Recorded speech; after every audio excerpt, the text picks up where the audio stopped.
I'm Rob Skinner, and this is the Rob Skinner Podcast. Today I'm talking to Matt Flores, who lives in Tennessee. Matt has been a longtime friend and disciple who lived in Tucson for about 10 years during the startup of our church. Now he lives in Tennessee with his wife and 2 children. But I'm talking to Matt on kind of a different term. He's a strong disciple, but he's also a strong investor, and in particular with Bitcoin.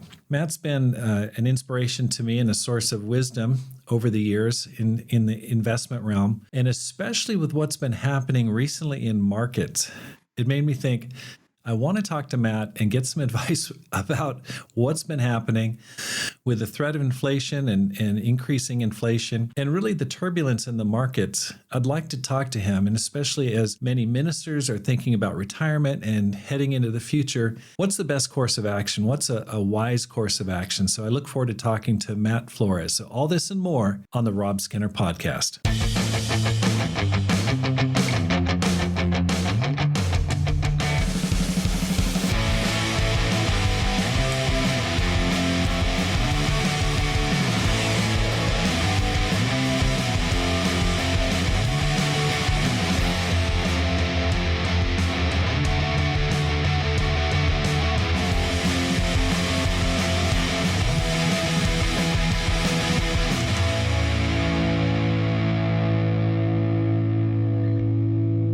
Welcome back to the Rob Skinner Podcast. My goal is to inspire you to live a no-regrets life, make this life count, and multiply disciples, leaders, and churches. Matt, welcome to the program.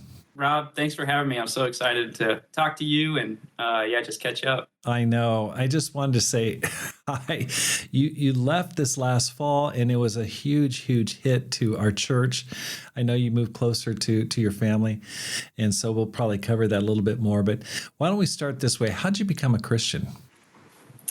Yeah, I was in 2007. I grew up in Southern California and had a Christian family, and we would go to church, but it was kind of like whenever it was convenient. And so I grew up with a faith. Like, I believed in Jesus. I believed he died for my sins, but there was no life or convictions that backed it up.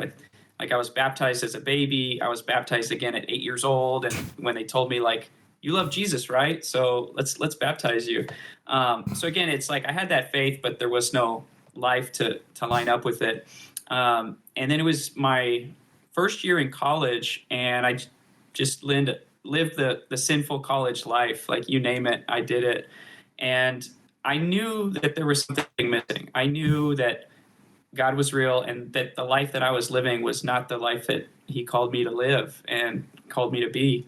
And so I was kind of like in the pit, like looking for God, seeking God, praying to God, help me find you.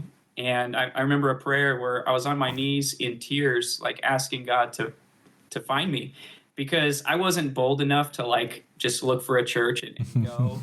And so within the week, 2 disciples, Mon Kang and Jason Pearson, were just sharing their faith on campus. I was taking a summer school class at the local junior college, and the brothers weren't like, it wasn't some like evangelistic push, like, hey, let's, they just called each other and said, hey, let's go share our faith today.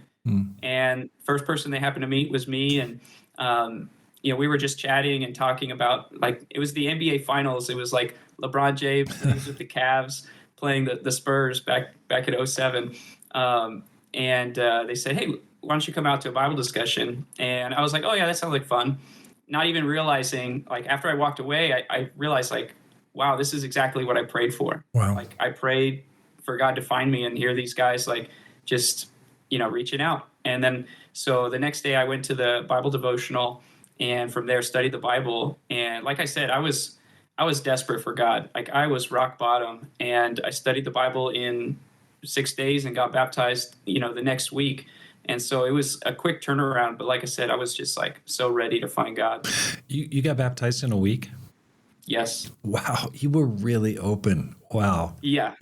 That's blow away that you were praying and God sent someone into your life within a week. And then a week later you're saved.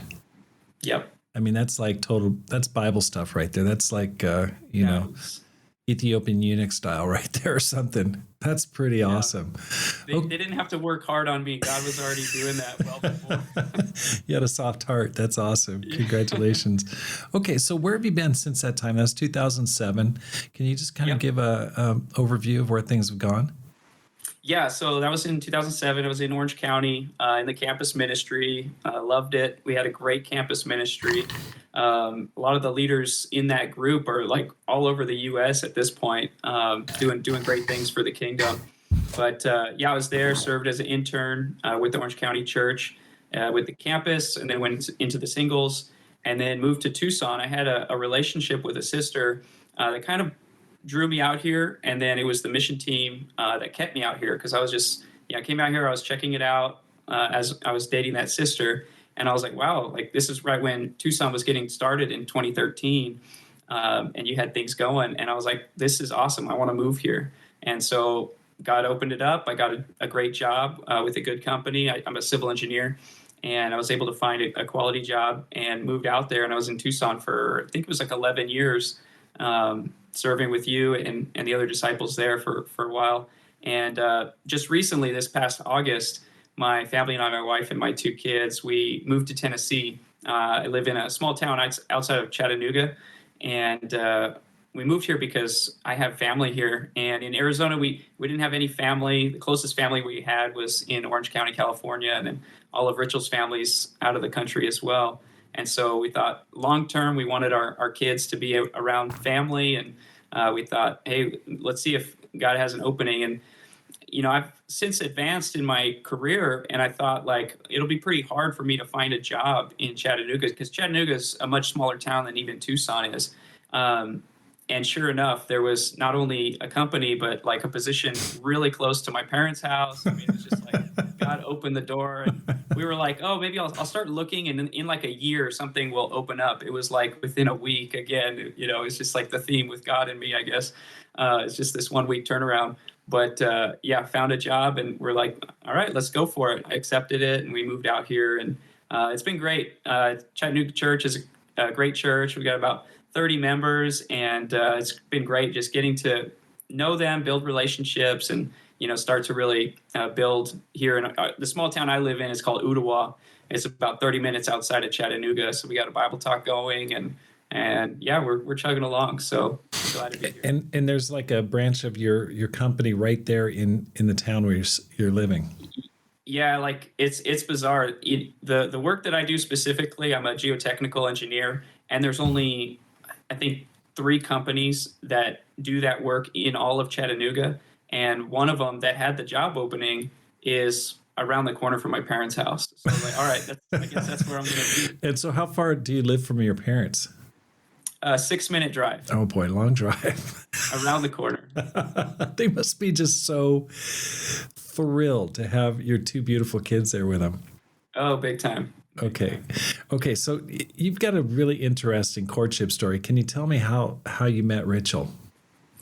Yes, very unique, but at the same time, not, because I know a lot of other couples have met this way. We met through Disciples Today, Heart and Soul. They don't call it a dating website, but more or less it's a dating website. We were able to connect on there. Well, technically, we didn't connect on that website. I signed up. There was a free trial for some of the brothers. I got a free 3-month trial. So I thought, like, I'm single. Yeah, I was like 24 at the time. And, I'll give it a shot. Being in Tucson is a smaller church. And so, had to look at outside options to find a sister to court, and went on the website, signed up. I was a little apprehensive at first. It's like long distance dating. Who wants to do that? And, what are the chances that it's going to work out? You hear a lot of horror stories of things happening with online dating. And obviously praise the website. Like they do a great job of like background checks and, making sure you're vetted, and, there's quality disciples on Right. the website. But yeah, so I was able to see her profile, but her subscription had expired. I guess she had a membership at some point, but it had expired. And so, but I was able to see her profile and think like, wow, this seems like a really interesting sister. And it was Rachel, and she's from the Philippines. Well, she was from the Philippines originally. She was living in Singapore at the time. And so I was like, I got to find out about this sister. She seems pretty awesome. And so I just looked her up on Facebook, and then kind of like, not Facebook stalked her, but just like messaged her directly and just said, hey, I saw your profile on DTHS. Want to see if you'd like to be friends. And it kind of just started from there. We started, chatting. We got to, video chat, and, just building from there. The first time when I went out to visit her was during the Singapore ILC. I think that was 2014 or 13. Can't remember exactly, but that was the first time I went out to see her, and we started dating at that time, and things were progressing really well. You continued to converse with like her friends and some of the leaders over there. Being long distance, like you got to kind of ask questions from other people and get as many angles as you can when you're not there. And so, everything just went so smoothly. We fell in love online, in person. Everything was just working out so well. And then 6 months after that conference, I went out there again to propose, and she said yes gracefully. And we've been, together ever since. So you have 2 kids? Yeah, Joshua, who's 6, and Julia, who's 4. And so they're both homeschooled. Joshua's in 1st grade, and Julia's pre-K. Oh, that's great. I just miss those kids so much. They're so beautiful. Absolutely. That's great. I just remember when you guys were dating, you and Rachel, and Matt, you hadn't played guitar before, but the muse hit you, and you learned how to play a song, and you learned Tagalog. You learned a popular Tagalog love song. And I remember you did a video for her singing overlooking the city of Tucson, and you're playing the guitar and singing. You made like a music video for her. It was one of the most romantic, crazy, wacky things I'd ever seen done for love. And, you're up there in my Hall of Fame for just all out love. I mean, your heart was on display. I was so inspired by that. But yeah, like I was really proud of it. And I look back at it now, and it is funny, but it got way more laughs than I was hoping for, the first go around. But exactly, let's put it that way. You wanted people to take it at face value and seriously. But I look back at it, and it's pretty hilarious. It's so great. I just go, man. It's just you're an engineer by trade and by training, and to see you to do that, it was just very inspiring for me. Okay. Your interest in money started early, and I remember you telling me about an incident with your mom. And you risked your money on something, and when you lost it, you wanted it back. Can you share that story? I just remember fragments of it, but I remember it was so interesting when you shared that story. Yeah, I still remember it vividly, like the emotion, like what happened. So we were I was about her and a couple of my mom's friends, and my mom asked me, I had $1 in my wallet. I forget how I earned it, but somehow I had $1 in my wallet.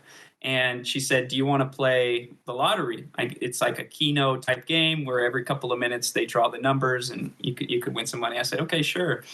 And I selected my numbers, turned it in, and the numbers come out, and I ended up losing. And my mom's like, oh, sorry, you lost. And I said, okay, where's my $1? She's like, well, no, you bet it away. I'm like, no, but I know I lost, but like, I want my $1 back. Where's my $1? I was like so dumbfounded that like I could just give my money away. It was like for something so meaningless and pointless, like to play a game. And so that was one of the big like cornerstone moments of building my financial philosophy, I guess you could say, in my life.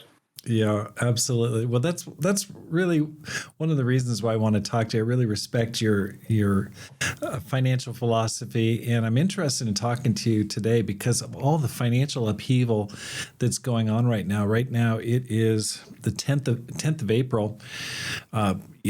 Tariffs gone into effect. The market is tanked. Then it rebounded a couple yesterday, and tariffs on everybody, and lots of upheaval, threat of inflation, and kind of craziness in the market. But even without that, I wanted to talk to you about that. What is your philosophy about money and saving? Yeah, I think it all starts, I mean, it's a biblical perspective, but with a low time preference. I think it's got to start there. I remember a lesson that you gave, Rob, a number of years ago, where you had like a penny taped to a string that was incredibly long. And I still have that penny. I should have brought it out, but I still have it. It's in my closet to remind me of the message that you gave that day, which was we need to think eternally, right? Like our life is the width of that penny on earth, but our life in heaven is forever. And so there's like no way to compare, those two lives. And so I think it starts with there, that I don't live for this world. I don't live for the short-term desires, but we have an eternal home to look forward to. And so like money and possessions and, fulfilling my desires that I want now aren't as important to me. And I think as disciples, they're not as important to us as fulfilling God's mission and working for his kingdom. So I think it's all got to start there. And at least that's where it starts for me. And then beyond that, I think it just comes down to like diligence. Like scriptures talk about, the plans of the diligent lead to profit. You got to budget, and Right. you got to master your money. You got to be in control of the master's money ultimately, because we are stewards of God's money. And so we need to take care of it in the way that God would want us to take care of it and to look after it. Right. I remember you and another member were just kind of competing for who can have the lowest cost of living in Tucson. Your car was just an old beater Toyota Corolla. I don't think it had air conditioning. Maybe it did, but was it you? Maybe both of you guys didn't have air conditioning in your car. Yeah, his car didn't have it. My car had it, but it didn't work. And man, I was like so proud. It was a 90. I think it was an old Corolla. It was either 89 or 91. I can't remember, but I was this close to getting 300,000 miles on it until we got rear-ended in it and got totaled. But that was a sad day. But it was emblematic of your your life choices, because Tucson gets so hot. I mean, it's in Fahrenheit, it will get up into 110s, 115. It'll peak out, not usually around 107 during the summer. And there you were just driving around in that heat, no problem. Crazy. Okay, you once said that you'd like to save until you could do missionary work self-supporting. And I think you mentioned that. Is that still a goal? Is that something that's on your mind? Yeah, it's definitely something that's on my mind. I think about it a lot.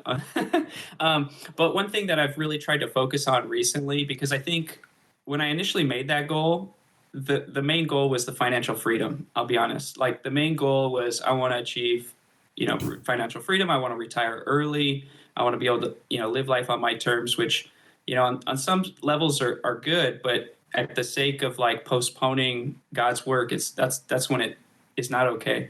And so I've really been rethinking that lately of, okay, if and when that ever does happen, the financial freedom, like, am I prepared to do God's work, to be on a mission field?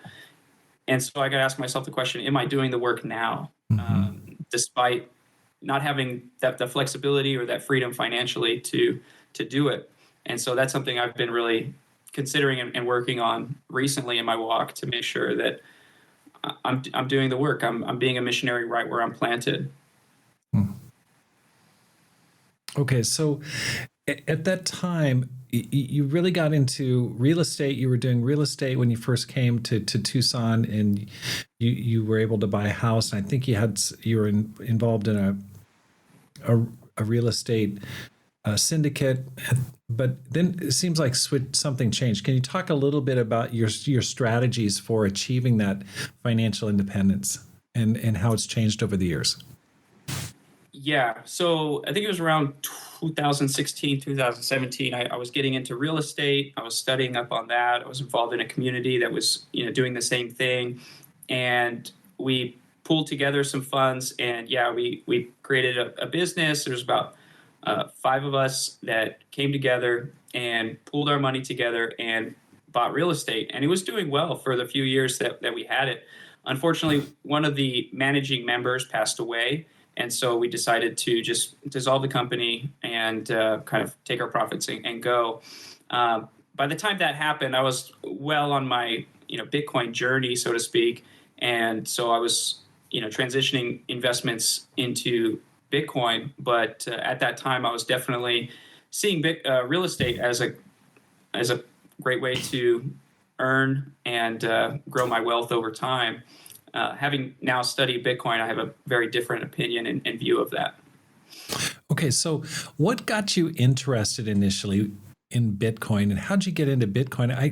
I didn't catch it initially because I thought, oh, I had you kind of painted in the corner like, okay, Matt's really into real estate. But then I remember not too long ago that I was talking to my son James, and he's saying, "Oh yeah, Matt's really into Bitcoin." I'm like, "What?" And so, kind of caught on a little bit late. How'd you get into it? What was it that attracted you? Yeah, so initially I didn't come upon Bitcoin right away. I came upon other alternative cryptocurrencies. I'm sure you've heard of them, like the Ethereums, the Cardanos, XRPs, and so forth.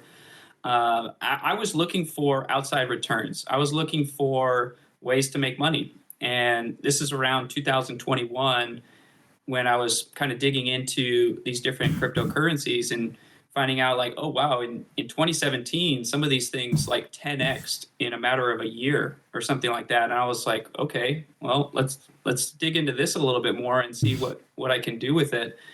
And I, studied it a little bit. I invested some money at that time. This was again 2021. They grew, and with that grew my thirst for knowledge and continued to study it. And I came upon Bitcoin and started studying that as well.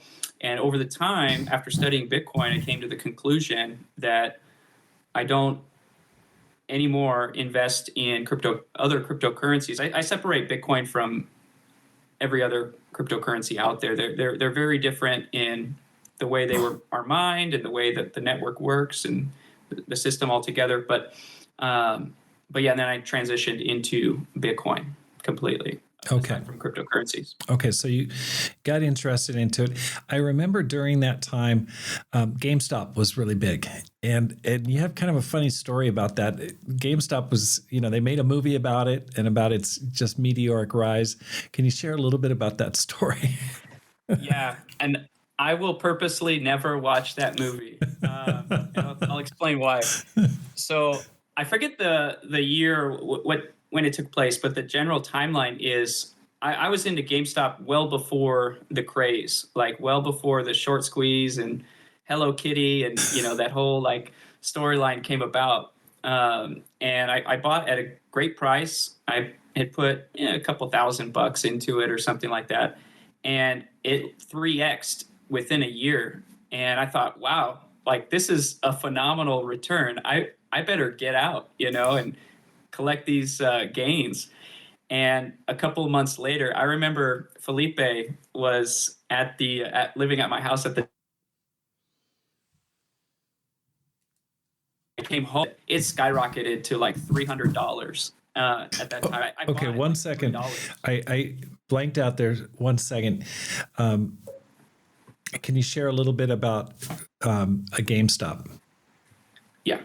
Yeah. So GameStop. I got into GameStop well before the craze.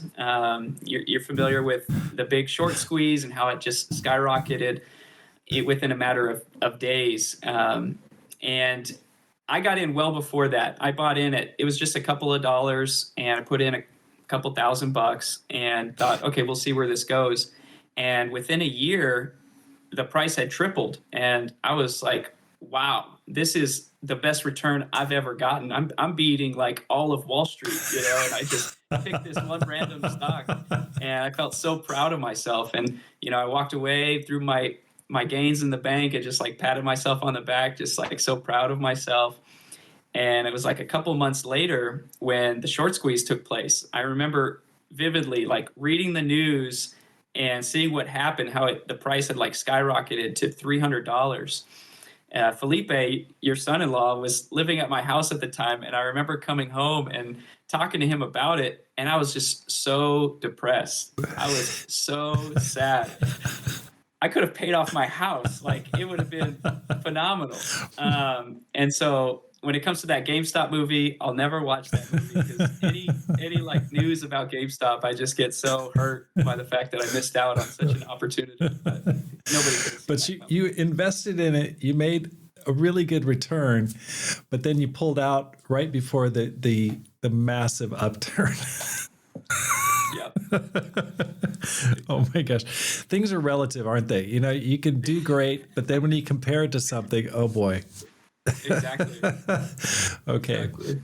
Now, for a person who's risk averse, it doesn't seem an obvious choice that you'd be interested in something like Bitcoin. There's a lot of turbulence in that market. There's a lot of ups and downs. What is it about it that attracts you? Yeah, that's a good question. And I think I'm not a financial guru. Sure.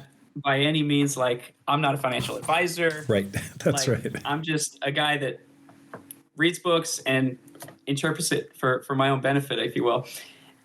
Risk and volatility are two different things.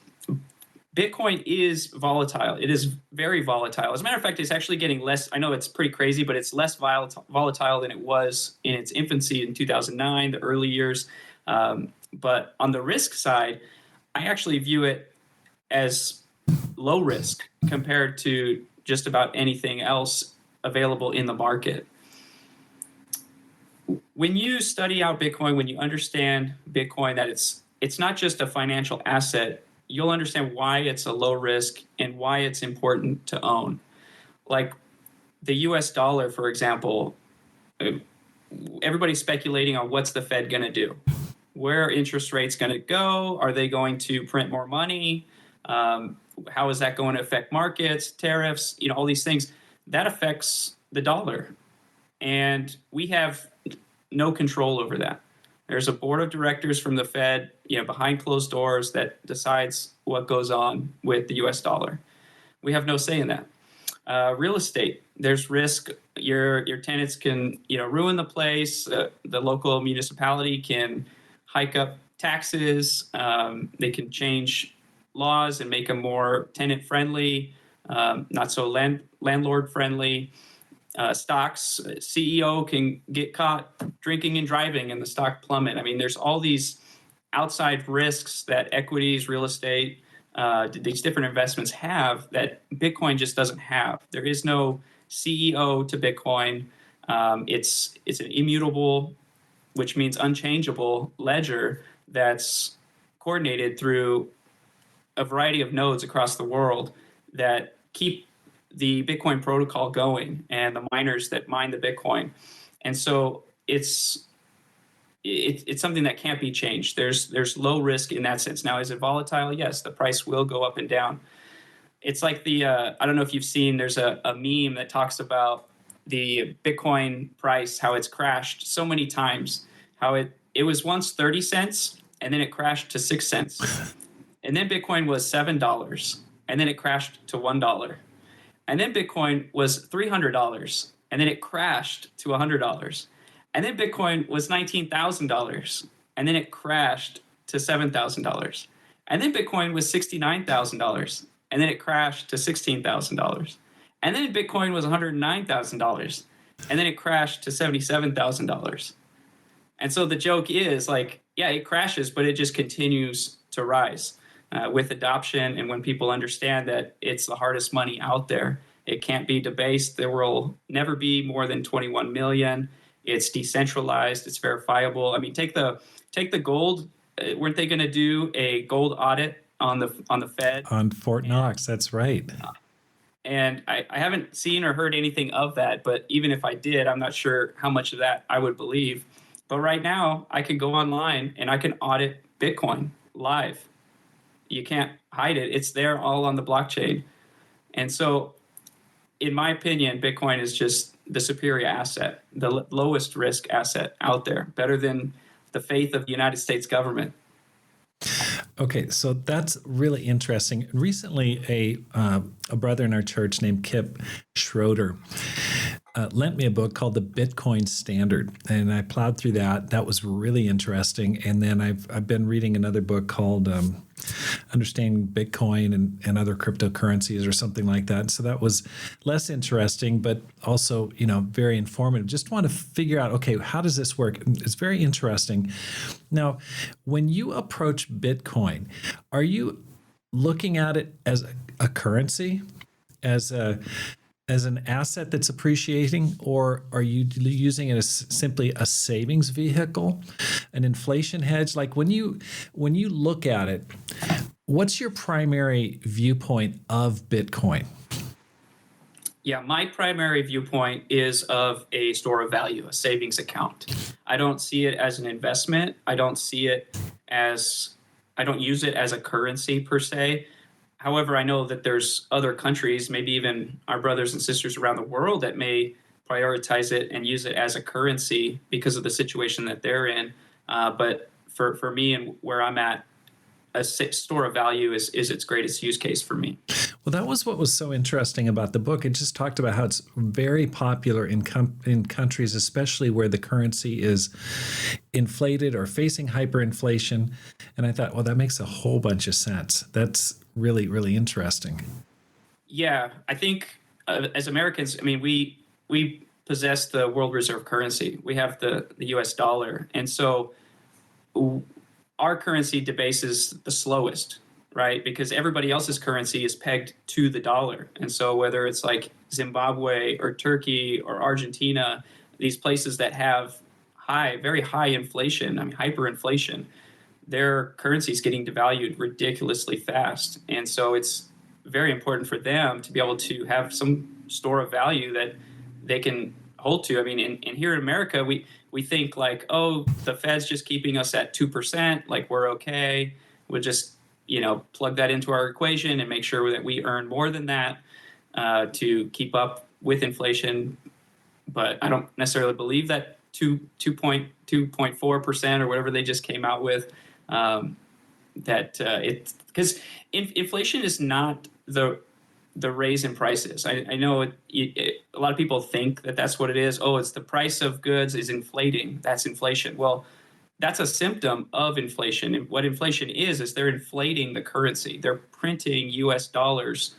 I believe in the last 5 years, the term I've heard is they've printed 40% of the currency within the last 5 years, during the whole COVID stimulus and everything. I mean, that right off the bat, that devalue. I mean, say you're getting close to retirement and you're sitting on a great nest egg to be able to walk away from your job, and then the government just decides to print 40% of the currency. Like, what does that do to your savings? Now, in nominal terms, your number is still the number and it's still rising, 5 to 10% a year. But in real value, you're losing. Mm-hmm. You're losing a lot. Right. And what's the worst part about it is the Fed knows what they're doing. These people know they're stealing from you. And that's what, I mean, I get angry when I think about it. Like, the fiat currency is theft. Right. In the book, he talks a lot about that. And he talks about how pretty much every country now is on a fiat currency. And after 1914, after the beginning of World War I, when Britain went off the gold standard with the pound, and then other countries followed suit, and essentially it's fiat. It's just by order. Basically say, hey, this is worth this amount, just believe us, and that's our only currency that you can use within our country. So it's not pegged to an underlying asset. And that was really eye-opening for me because I'd never really understood the concept of the gold standard. And he, in his book, which I thought was interesting, he said, what I thought was interesting was he said the rise in warfare has increased with countries' ability to freely finance wars by simply printing more money. And in the past, when they were pegged to a gold standard, and this is basically saying that if you have $1 bill, that's equal to $1 amount of gold, and you can exchange it at any point in time. When they left that and just cut off that back in the day, if a country couldn't raise the money to sustain a battle, they would just quit. I mean, they couldn't keep the fight going. But World War I and World War II were so long and sustained because of the ability to finance. Your thoughts on that? Yeah, that's exactly right. And it's just really sad. And you got to think like that's the currency that I use. That's the country that I support. And I choose to exit that system. I choose to use free money, free market money. I choose to use a money that I think God would favor, honestly. I mean, there's a scripture that talks about how God detests dishonest measures, weights and measures. And that's exactly what the US dollar is. And I'm just trying to avoid it as much as I can. Mm-hmm. Okay. Have you completely abandoned other investment vehicles, other investment tools, real estate, company stocks? Not completely. No. Not completely. I'll just leave it at that. Okay. So you're still looking at other opportunities, but Bitcoin is your primary vehicle. Okay. Now, why do you consider Bitcoin superior to other cryptocurrencies? There's Ethereum, there's others. I've got my own thoughts on this, but for the layman, why do you consider it head and shoulders above others? Yeah. So I understand that there's other cryptocurrencies. They do, I guess, have a purpose or some utility, like they can be used for applications. What I like very strongly disagree with them on is how they were formed and the fact that they have like financial value that can be manipulated. So with every other cryptocurrency, there is a board, there are insiders that were, they call it like a pre-mine, that they were distributed tokens or coins prior to the initial coin offering, the ICO, once it's open to be sold to the public. And that's what you see with a lot of these pump and dumps. I'm sure you've seen in the news in the past few months or past couple of years, like the FTX, scandal and things like that. Terra Luna, they pump up the price and then they sell on retail and they go away happy with all the gains, and you're left holding these worthless bags, all for the cause of being able to do this and being able to do that, and this one trick pony is going to help with this financial sector, or it's going to be able to do this, where a lot of the applications that they're building, again, I'm not a computer science whiz. I chose civil engineering because it's physical, it's practical, it's tangible. The whole computer science, I am learning about this stuff, but Bitcoin can do a lot of it. If we can just get developers and people to develop on Bitcoin, I think it will be really good for that ecosystem. But like I said, I mean, there are applications to be used for, but it's unfortunate that it's just filled with a lot of scammers. It seems like it. And it seems like if the original founders can go back and modify the system, it really defeats the purpose of the system of being kind of unable to be modified, immutable and unchangeable. And it seems like ever since Satoshi Nakamoto kind of got the ball rolling and just kind of disappeared, it's just this kind of inanimate but unmovable opportunity for people. Very, very interesting, very unique in a way. Now, let's go back to volatility. Some people are saying, in the book, it talked about how as the price rises, volatility should go down because it'll start acting much more like a currency, which doesn't have, like the dollar doesn't have a lot of day-to-day rapid fluctuation in value. Like if you know that you can buy a computer for $300 today, you can probably buy it for $300 tomorrow. You can pretty much count on it. But with Bitcoin, you don't know what's going to, recently it shot up over 100,000, then it's back down to, $70,000. But what is your view in terms of volatility? Because many people have been investing in it simply because of that rapid appreciation. Do you see that going away? Not for a while. Like the number of people in the world that have like, say, $1,000 of Bitcoin, it's like less than 0.1% of the world population. And so it's still like extremely early. Like you've seen the like adoption curve of different technologies. we're still in like the very early adoption phase of Bitcoin. And so it's going to be volatile for a while until I don't see it becoming not volatile until it could be potentially a currency used by nation states, like it is in El Salvador anyway. But I see that going to take some time. And the volatility is due simply to human emotion. The fact that it was 109,000 a month or two ago, and now it's 77 or whatever it is today, is purely due to that, because the Bitcoin network has not changed. Another meme in Bitcoin is one Bitcoin is equal to one Bitcoin, and it's TikTok next block. Every 10 minutes, approximately, a block is mined, and nothing has changed within the past few weeks. Now, obviously, from a macroeconomic standpoint, like the tariffs and trade and interest rates, all this stuff is in flux right now. But Bitcoin is still chugging along, and we can predict what's going to happen to Bitcoin in 4 years from now and how much is going to be mined. And in 8 years from now, we can predict how much is going to be mined. It's just like a clock. And so it's set. It's going to be going regardless of what happens on the outside.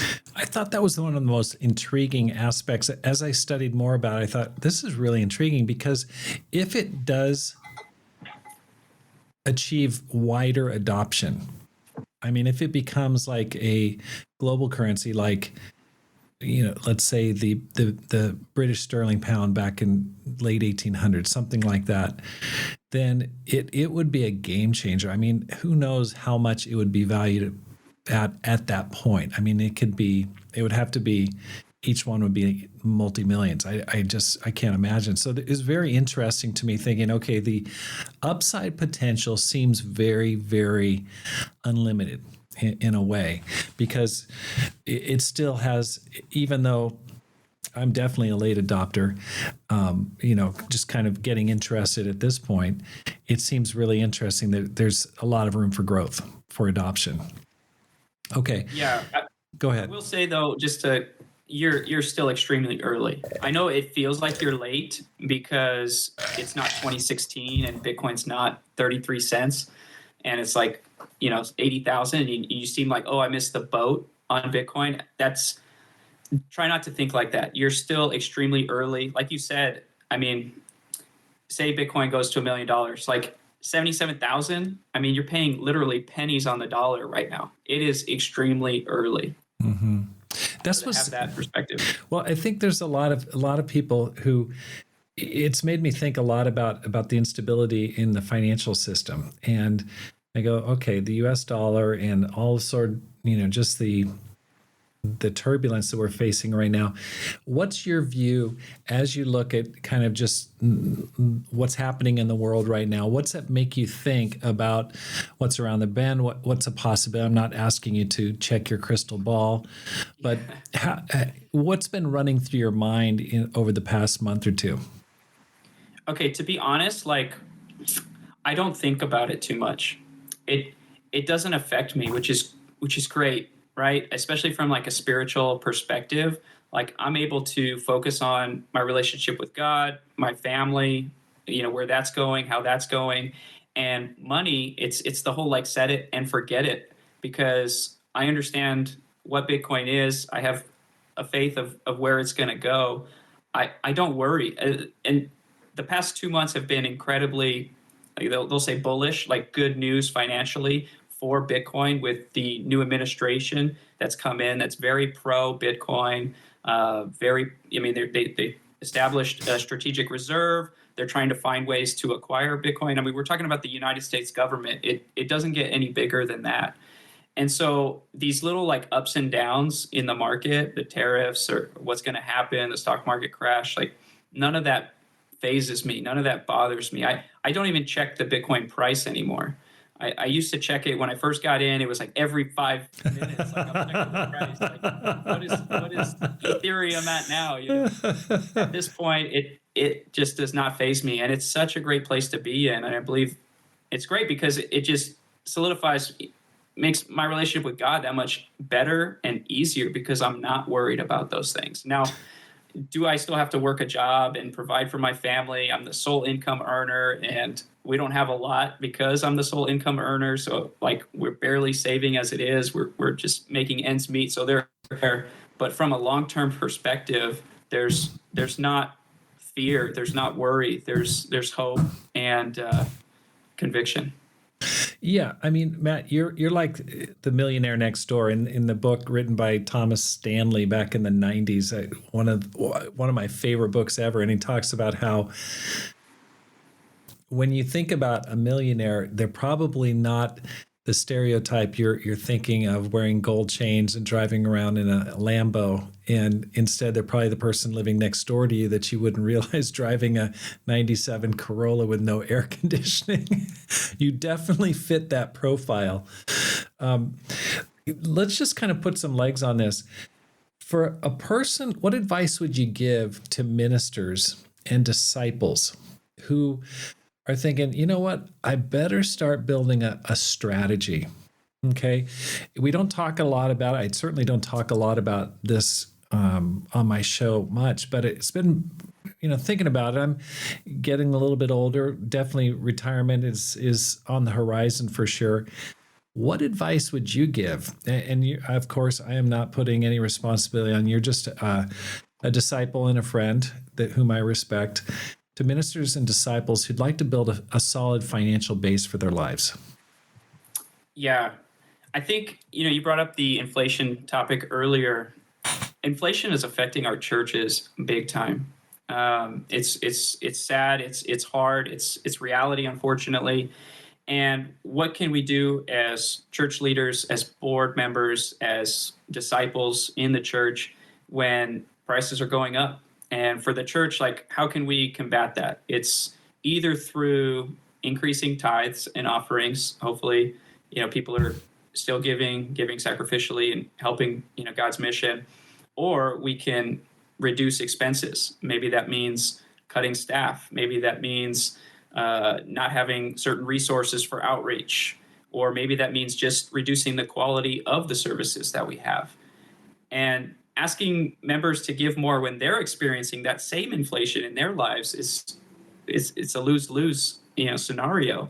And so, I mean, even experiencing it a little bit in Tucson, as well as it's a challenge to maintain that balance of financial responsibility amongst the trials. And so, having studied out Bitcoin myself, and like I said, I'm still learning. There's a lot for me to learn.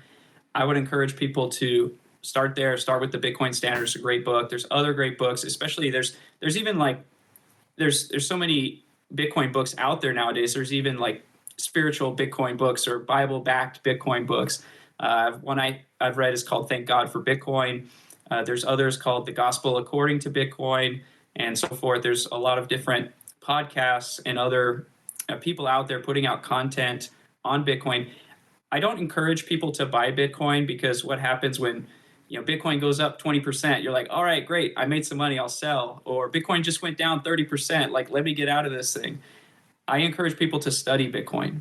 It's not until you have the conviction of what the problem is and what the solution of Bitcoin is, then you'll hold, and you'll have that same mentality of, what goes on the outside doesn't affect me. I'm going to hold regardless. So I really encourage board members, I really encourage church leaders to look into Bitcoin.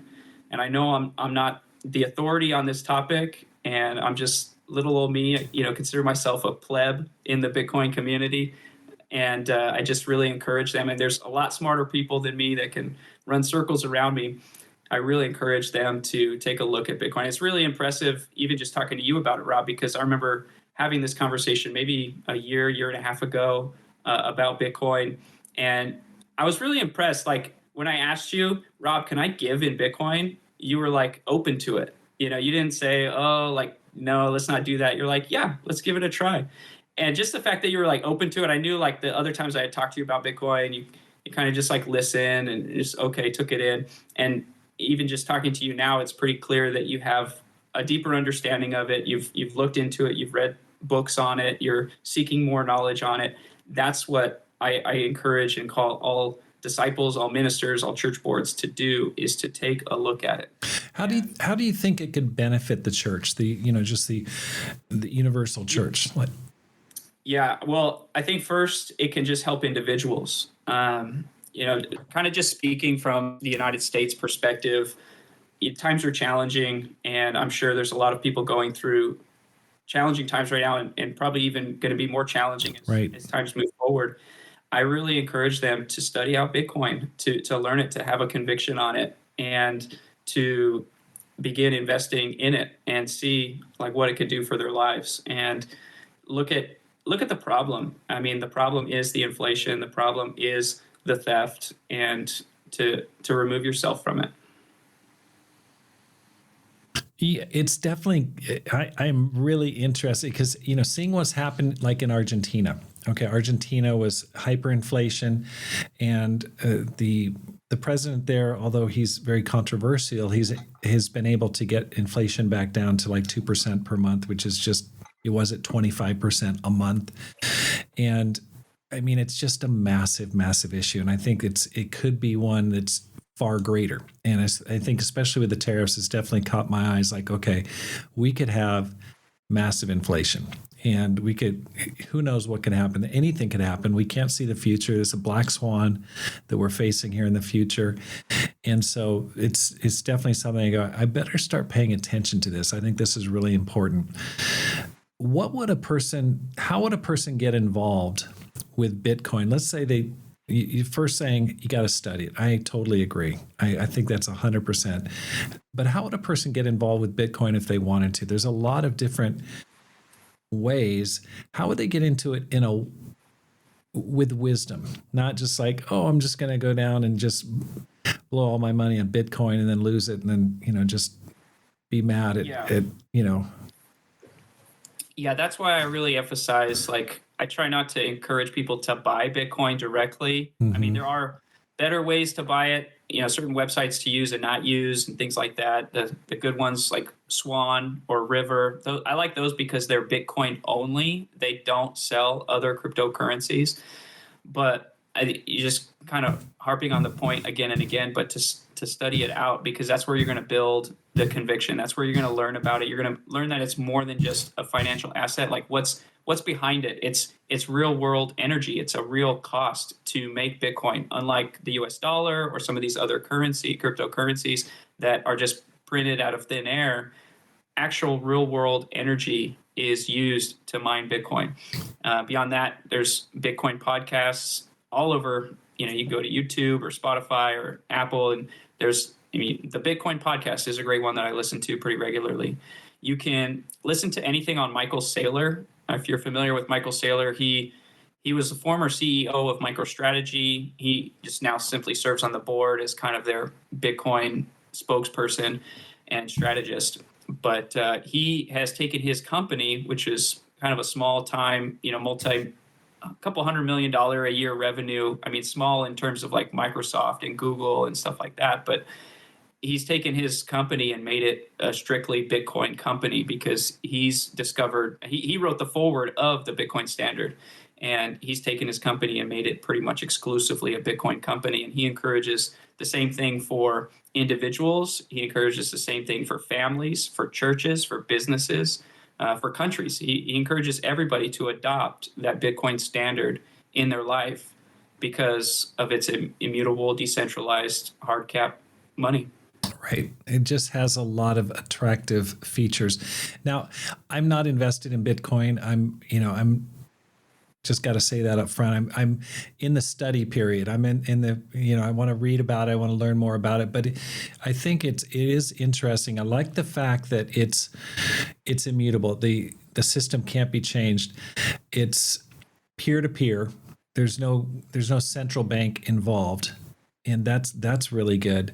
It's universal, something that you can send money around the world, which is really nice. And now it's got at least a almost 15-year track record, which is really, really powerful. And others have tried and just seem like knockoffs, but they've got inherent weaknesses. And I think Bitcoin has shown me quite a bit. Are you considering mining Bitcoin yourself. I mean, it was interesting to me to read about proof of work and how, blocks record the ledger and in blocks and how you can get fees for that. And I thought, I wonder if Matt's doing that. I wonder if he's mining Bitcoin. You get paid in Bitcoin for the energy that you're poured into it. Are you doing that, or have you considered doing that? I am not doing it. I have considered it. I've ran a node, and that was pretty cool. That's another simple way to get involved in Bitcoin. Running a node is just you're the one verifying the transaction. So the miner, for those who aren't familiar, the miner is expensing the energy to find the nonce to be able to earn that block reward. And typically miners don't stand alone. You kind of like join a team, and if somebody on your team gets the block reward, you kind of all share it. And so that's the mining side, a very high level view of it. And then the node is they're the ones actually verifying that this transaction, that this account has this Bitcoin and this address is ready to receive it. And they're sending, this amount of Bitcoin to this address, and they make sure it meets the rules of Bitcoin. And it's, again, like decentralized. So like I said, there's tens of thousands of nodes around the world. And I've been a part of that. And that's a great way to kind of dive deeper. That's like next level, right, to getting into Bitcoin. But that's a great way to get involved. Very, very interesting. Well, hopefully, Matt, we can do a follow-up talk. As I learn a little bit more and I have more questions, maybe we can talk next time about, making that next step to get more involved. Any final comments that you'd like to make at this point? So what I hear you saying is step one and stay on step one until you feel confident is learn about it, study it, research it. Don't dive into it blind. Make sure you understand what you're doing. Don't allow greed to just take over. Yeah. Any final comments about Bitcoin in particular, or about this discussion?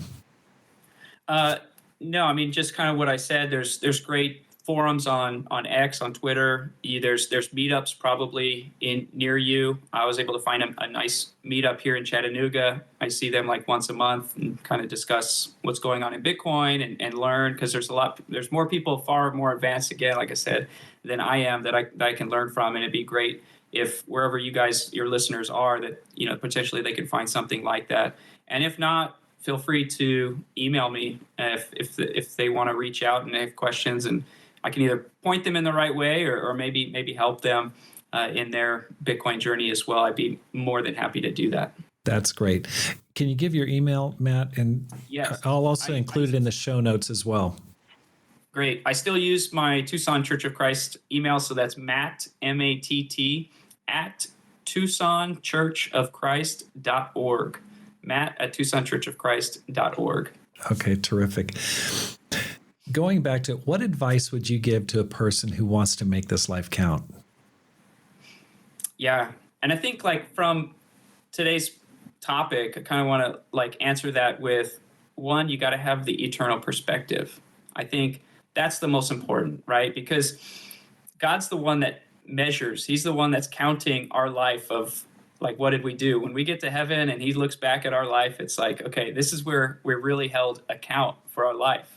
And so I think having that eternal perspective of like, okay, well, what is God calling me to do? Because that's going to be what counts.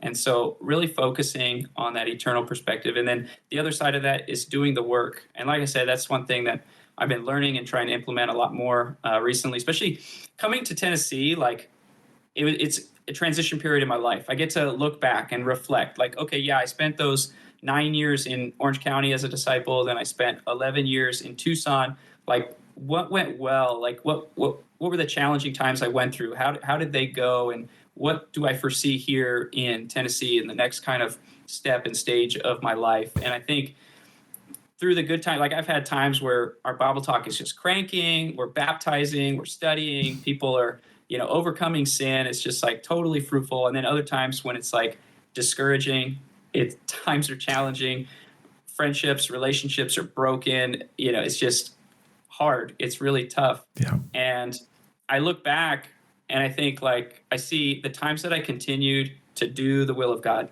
read, pray, serve other people, fellowship, evangelize, like doing the small things, like just continually serving God, because we don't know when or how, if God is going to bless that. And so I think to not let go of that, because sometimes we wait for like the big opportunity. We wait for Goliath to like be standing in front of us, like, oh yeah, now's my chance to win big, and here's where my life counts, as opposed to like the day in and day out grind of being a disciple sometimes. And so I really encourage that to study, to read, to pray, to fellowship, reach out, like do the work of an evangelist, like the scriptures talk about. That's awesome. That's one thing that really I appreciate about you, Matt, is you have your head on straight. You don't allow greed to dominate your thinking. You are really mastering money rather than being mastered by it. And that's one of the reasons why I wanted to talk to you, and especially about this subject, which can, lead in all sorts of directions. And I appreciate your comments tonight. Thank you so much. Thanks, Rob. Thanks for listening. Here's how you can help support the program. First, let your friends know about the podcast. Secondly, read and review one of my books, either How to Plant and Grow a Church or Courage, How to Make This Life Count. You can find both of them on Amazon.com. Or you can support the program with a gift today. The link is in the show notes, because my goal is to inspire you to make this life count, live a no regrets life, and multiply disciples, leaders, and churches. Have a great day, and make this life count.